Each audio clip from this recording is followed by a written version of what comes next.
Okay, the puppy dogs are nursing.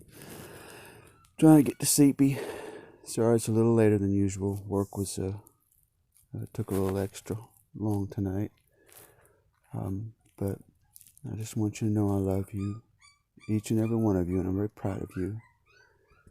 And the puppy dogs are in there trying to nurse. It is bedtime. We're in Wings to Adventure, and these are poems. They rhyme, and this one is called My Room. I wish that my room had a floor. I don't so much care for a door, but this walking around without touching the ground is getting to be quite a bore. The Tutor. A tutor who tooted a flute tried to teach two young tutors to toot. Said the toot to the tutor, is it harder to toot or to tutor two tutors to toot? Ah.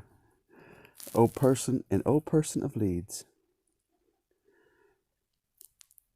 There was an old person of Leeds, and simple indeed were his needs. Said he, to save toil, growing things in the soil, I'll just eat the packet of seeds. And he was silly. Okay. The Flea and the Fly. A flea and a fly and a flew were imprisoned, so what could they do? Said the fly, let us flee. Said the flea, let us fly. So they flew through a flaw in the flue. The Termite. Some primal termite knocked on wood and tasted it and found it good. And that is why your cousin May fell through the parlor floor today. And the Panther. The panther is like the leopard, except it hasn't been peppered. Should you behold a panther crouch, prepare to say ouch. Better yet, if called by a panther, don't answer. Okay, we'll start Daniel Boone's Echo. Daniel Boone lived a long time ago, and he was an adventurer and explorer. And the name of this one is Daniel Boone's Echo. Does and fawns lifted their heads and sniffed the air. There's somebody coming. Bears scrambled up tree trunks to get a good look. There was somebody coming. A flock of turkeys hurried across the trail.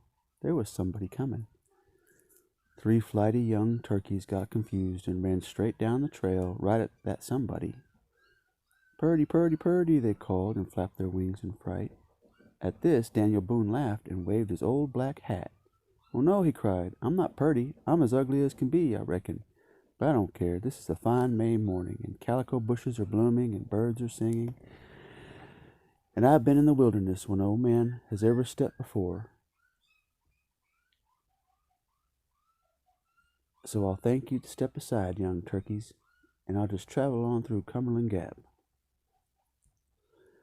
Daniel went along and along, and as he went he sang, oh, I've been off to Kentucky, been there and headed back. My feet are so tired of walking, I tote them in a sack. It was not long till he came to Cumberland Gap, and out he went on the other side. By and by he came to the trading store at Pumpkin Grove. Inside there was a heap of men, tall men with tall rifles. Some were buying powder and lead, some were trading deer skins for knives and hatchets, but most were just standing around talking. What's your business this time, Daniel? The storekeeper cried. Is it powder you want, or a new axe head? Be it lead or salt, or a 3-legged skillet? It's none of those things I'm here for, Daniel answered. This time I'm after brave hearts and strong arms, for I have it in mind to head straight back to Kentuck and start a new settlement there. But I need a heap of good men to go with me. Then Daniel looked at the men who had crowded up around him, and he saw that there was something wrong. Not a person looked him in the eye. Not one spoke up a hearty to say, I'll go with you, Daniel. Daniel looked in each face and saw that the men were really afraid. Well, if that's the way you be, he said, I won't try to change you, but I've got a little plan. Let one man come with me, just one man. We'll go to Kentuck and stay there 1 year. If we see any dangerous critters, we'll kill 'em. Then if that man comes back safe and sound, you'll know that Kentuck is fine, safe land, fit for anybody to live in." The men agreed that this was fair enough, but each found some reason why he could not leave Pumpkin Grove. Finally, a lad named Aaron Adamsill stepped up to Daniel. He was big for his age, but his knees shook a little and his teeth chattered a mite. "Now, Daniel, I may be brave and I may not," said Aaron. "I don't rightly know what I am, but I reckon I'll go with you anyhow, for my ma says I'm too young to know what to be afraid of, and this looks like a good time to learn." "You're right, young Aaron," cried Daniel. "You're a good lad, and the first lesson to learn is not to stay home and trouble other varmints that may not be there at all. Fetch your gear, and we'll set out." And so we'll pause. I love you guys. I'm very proud of you. And say your prayers, just like I taught you. And read the Bible. I love you. Sweet dreams.